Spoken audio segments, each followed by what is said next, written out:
Hello, ladies and gentlemen, Conelanders here. Welcome back to the Conelanders GT3 Championship. This week we are in Spa. This is the sprint race that will set the grid for the longer feature race tomorrow. And keep in mind that these races are recorded about a week in advance, so we have not gotten the new GT3 tire physics at this point.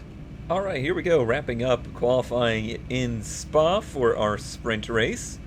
Unless somebody else jumps up the board here in the last few seconds, I will be starting from the 5th position. A marked improvement over last week. Car's looking pretty good again. I am with not a team, but I am on call with Piker and Jem this week of the Space Kitties, as they are missing Sharky and didn't want to be lonely, so I will be joining them for these two races just on call. I'm still in my glick, still on my team. We're just gonna keep each other company here. So yeah, if you end up behind me and you're real close, just try to make the pass in the braking zone to the point where we don't cost each other time. Yeah, we're all behind you. What'd I miss? So like, if you're coming up onto me in the braking zone and, you know, I'm on the brakes real early, just try and make it so that we don't cost each other time in the process. 10-4. I'll get on the brakes harder, let you by, but just know that somewhere, you know, the next couple turns I might try to get back around. Yep. Well, now we're on the same channel here, Cone. We can actually have a little discussion. I don't think the brakes are nearly as different here as they were last week, believe it or not. I'm kind of braking early for most of these things. Definitely the bus stop. Like, I'm braking way too early for it, but maybe not way, but I feel like I'm braking way too early for it. I think the problem I have is that when I get on the brakes, like, that's it. That's all I have. I'm flat to the floor. There's no more braking I can do. So if something happens in front of me, they're just gonna die. Yeah. Good luck.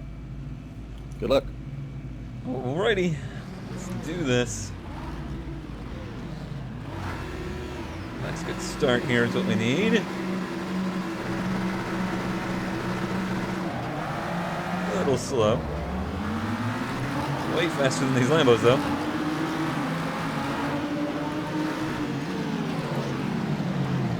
Car to my inside, I don't know who it is.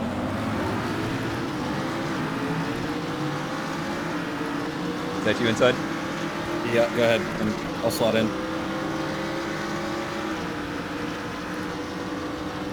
It's a little hairy up over your first lap. And you just cut it. That's what you do.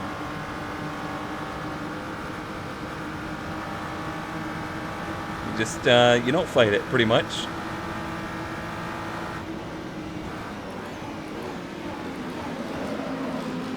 I was on the brakes early, but I still managed to not brake enough. Boots is here, getting me a little bit out of sorts. I was a little worried with how these cars would play together in the race. Unfortunately, I didn't get a whole lot of running in packs with cars in practice. But I had a feeling... Say goodbye to the Lambos. I had a feeling the gaps would be pretty severe. The cars just drive so much differently in different parts of the track. Once my tires come up, it's really fast in a Rouge. And I think it's faster than the Lambos, and possibly through this section as well.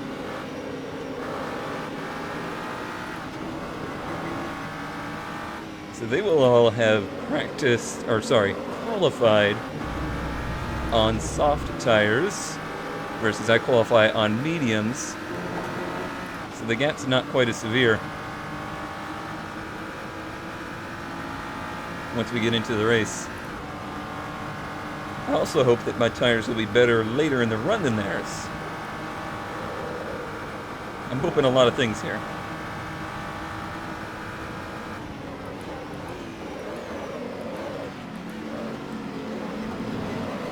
The braking differential wasn't too bad there. One of the things I was worried about.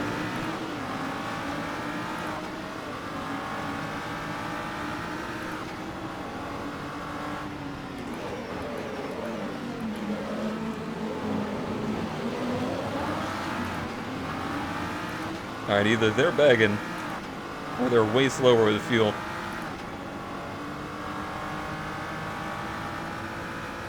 Or they're trying to hold everybody up. Mainly you. I'm gonna pretend that's not an option.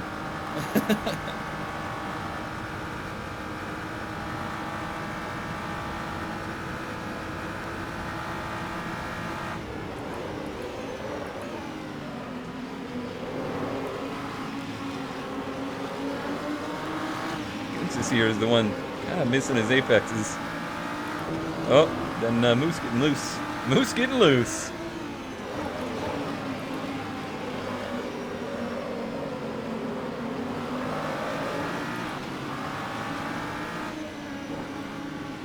Missed my apex a little there.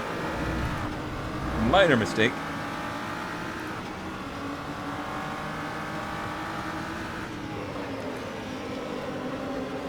See, unlike last week, I think that Glick is a real strong racer. Last week it was not very good in the race at all. I anticipate it to never be outright the best qualifying car, but I did anticipate it to be a good race car. See if we can have that pay dividends this week.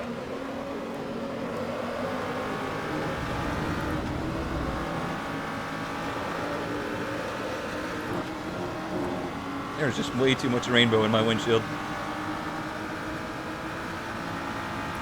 Yeah, Cervatus is catching me, but I think I'll be okay.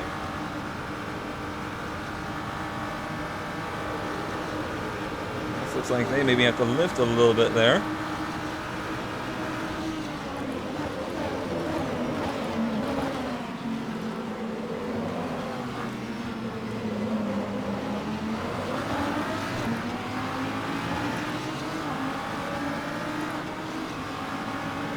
Big stack up there for the Lambos.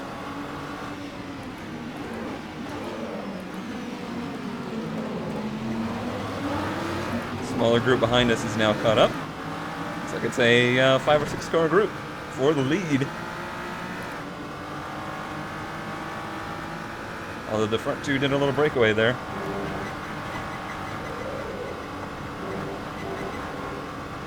A little bit wide, but we pretty much discussed that beforehand. That to be expected.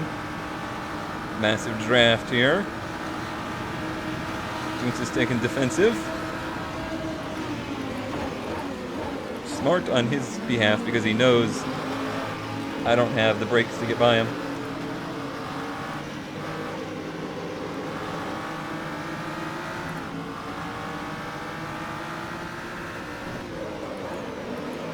I'm going to be counting on mistakes and them to have wear issues. So with the braking differential, I'm not going to outright pass them in basically any situation.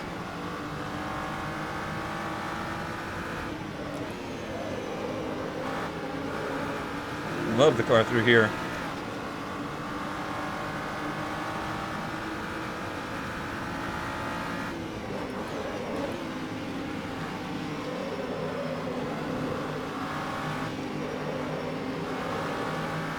Good so far, nice clean racing.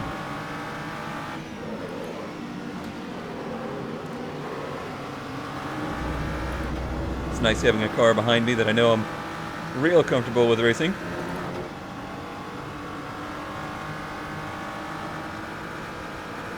Not as much draft through here. You really got to be within 4/10 for this thing to pick up and go. 5, you're still getting a little. Maestro running a bit wide there.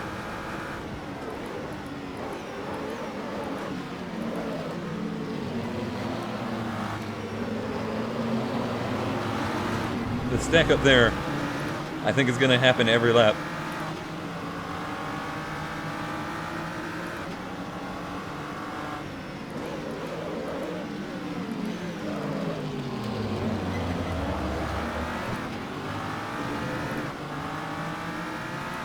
Sorry if I stacked you up there. No, Cervatus just went to dive bomb me, but I kind of moved over before he could.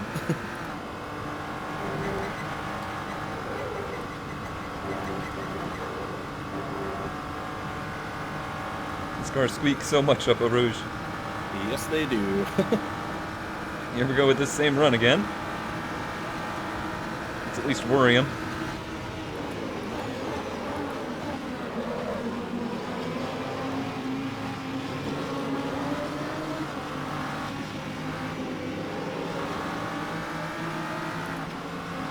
That'll catch him eventually. He's gonna catch himself offline doing that.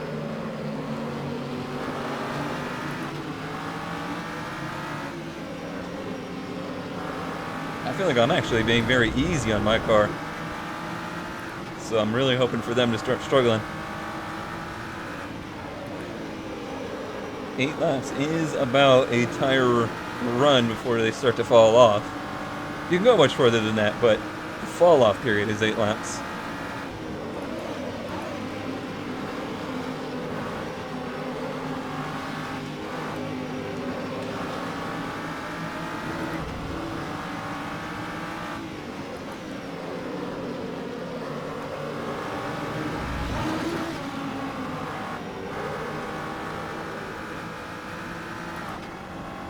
And there's the change of underwear for the race. Yeah. Good job keeping pressure on them, though. Yeah, that's what I'm thinking. I think these two are going to fight the same stuff.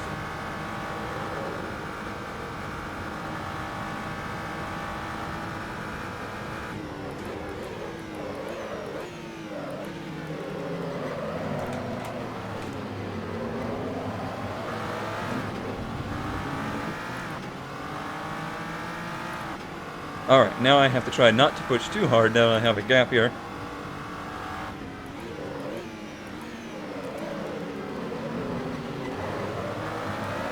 Just gotta get up to him and do the same thing. Keep the pressure on him. Pressure him into a mistake.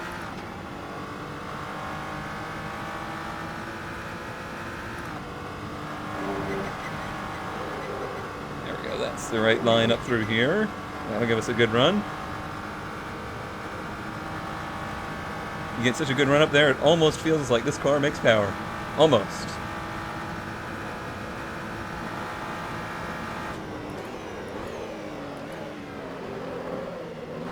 Alright, that's pushing it a little too hard into here. You will overheat the tires. Well, they're actually looking really good right now. There's so many things to pay attention to in this kind of racing. Much more than just driving the car.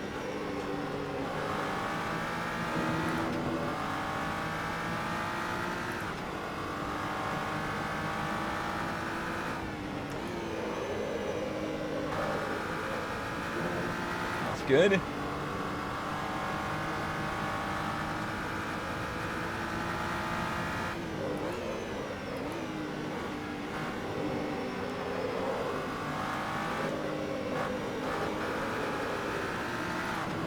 Still handling really nice.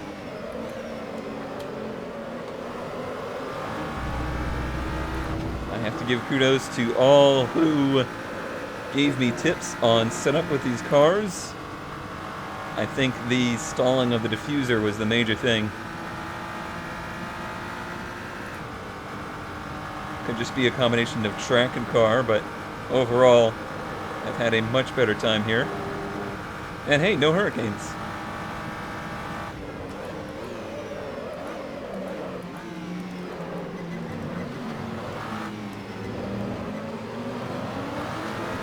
Line through the chicane.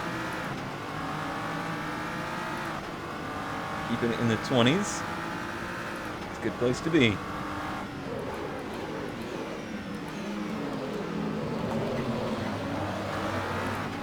Maestro trying to take my line there now.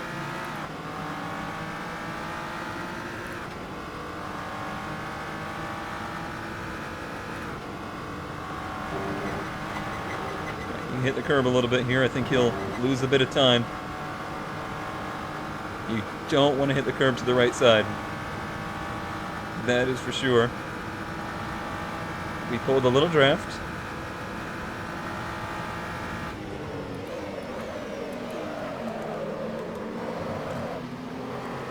A little bit lead on the brakes there, but Still managed to get into the turn. Really kept the pressure on.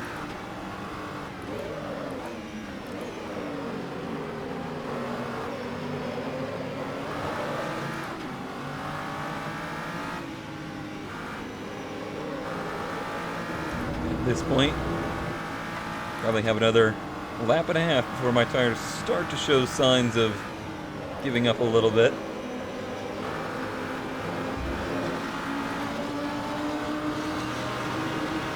Up to the outside of Maestro here. How you doing, Jim? Could be better. Could be better. I hate Spa.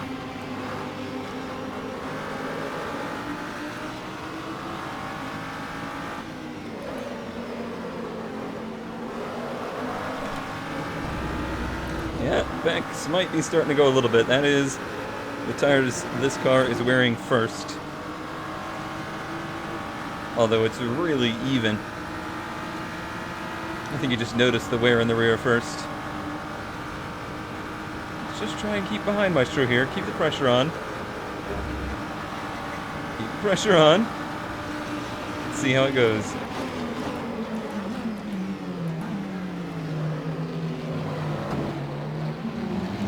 Classic Maestro just slammed into my door.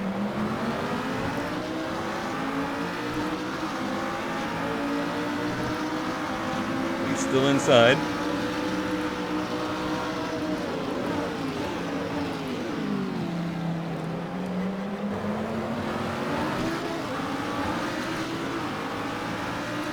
Gotta keep in mind who it was. Oh, I know.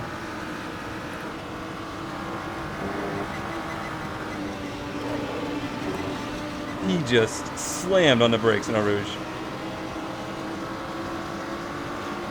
Coming up your inside. Actually, I'll slap back.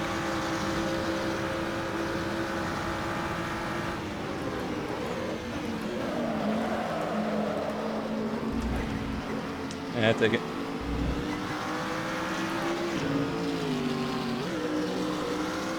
Sorry. He's You're just screwing blind. me all up.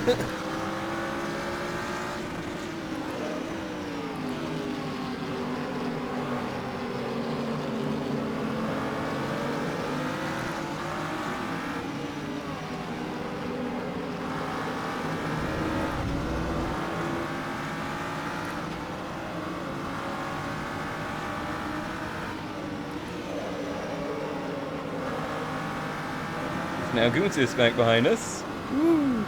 Made up some time. Piker getting a little oversteer.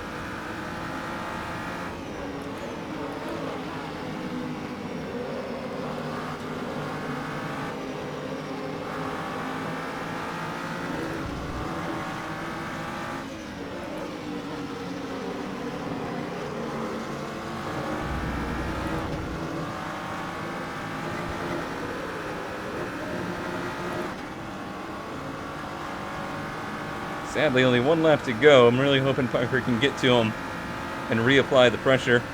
I had overcooked my car a little bit too much trying to hang behind him. And more than anything, trying to stay on track with his typical Maestro lines.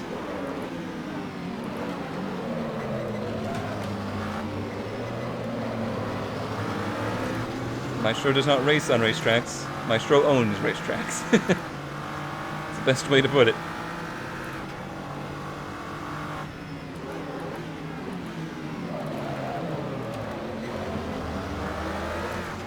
Thing there, Goons is going wide, racing with Servata, so we'll have clean racetrack behind us pretty much. Piker is indeed pulling away. Saved his tires a little bit better than mine.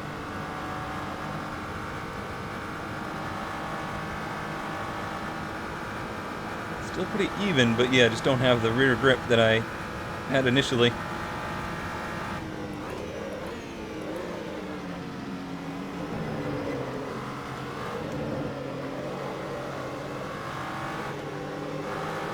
We'll race Piker for that podium spot if I can get to him. It's not set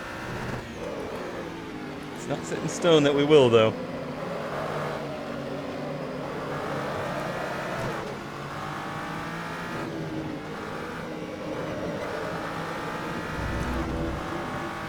Couple good runs. We can get in the draft down the back straight. Could really make all the difference. Too much curb there. Not a big deal.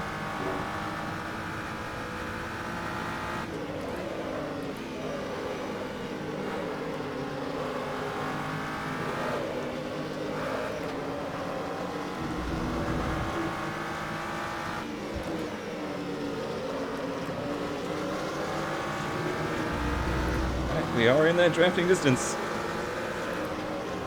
So is he. That's a big problem for us. See the motor difference between the two cars.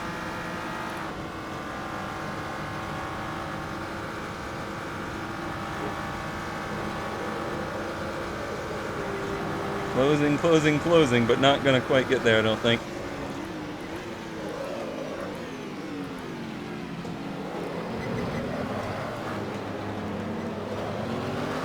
Oh, it's a close finish. But we will end in 4th place. Nice job on the podium. Thanks, Cone. I just got all crushed up being side by side and overheated the tires. Yeah. All right, so in the sprint race, we finished in the 4th position, the top glick. That's a nice little way to end the race. We had a position gain, and overall, I was pretty pleased with the pace. I felt as though we really missed out on the podium due to letting Maestro get in my head a little bit too much, I would say. It's just, yeah, I didn't want to throw away the entire result messing around, passing him in places that I wasn't comfortable passing him. But overall, compared to how it went in Mugello, pretty happy with the result here.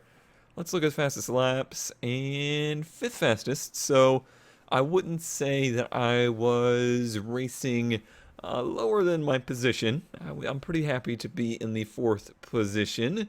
Looks like middle sector is where this car is the fastest, had the best middle sector. No real surprise that the Lambo had the fastest 1st and 3rd, the 2 sectors with the straightaways. Isn't that funny how it all works out? Alright, well, that'll do it for the sprint. Hope you enjoyed, and see you tomorrow for the future.